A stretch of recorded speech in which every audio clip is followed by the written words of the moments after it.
Ay, sorry po.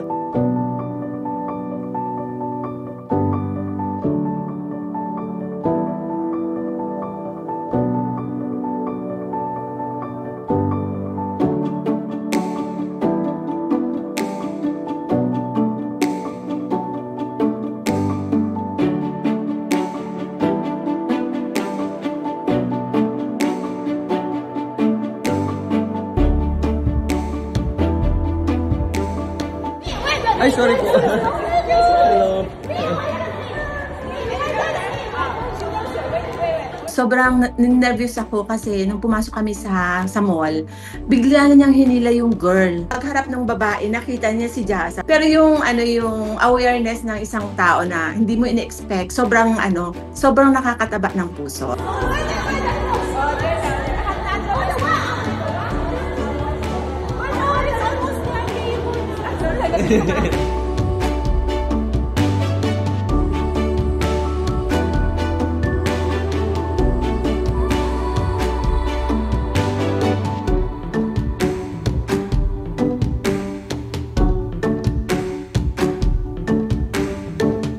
Lalo po yung mga bata pag naka-ponytail, naka-dress, hindi po pwedeng hindi niya mahila ang hair.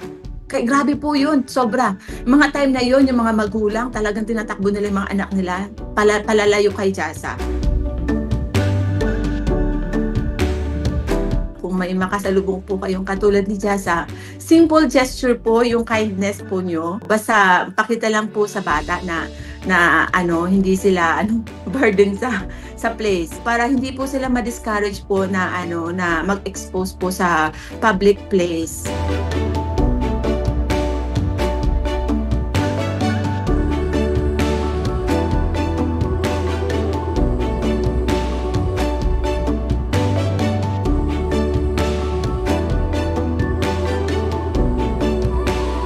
Yung po mga kausap kong parents po na parang lumakas na po yung loob nila nung nag-vlog daw po ako kasi daw po parang they're not alone po to their situation. Bihira daw po sila makakita ng ganito ginagawa ko, na in-expose ko nga po ang anak ko to nga po para ma-achieve namin yung autism awareness po dito sa ating bansa.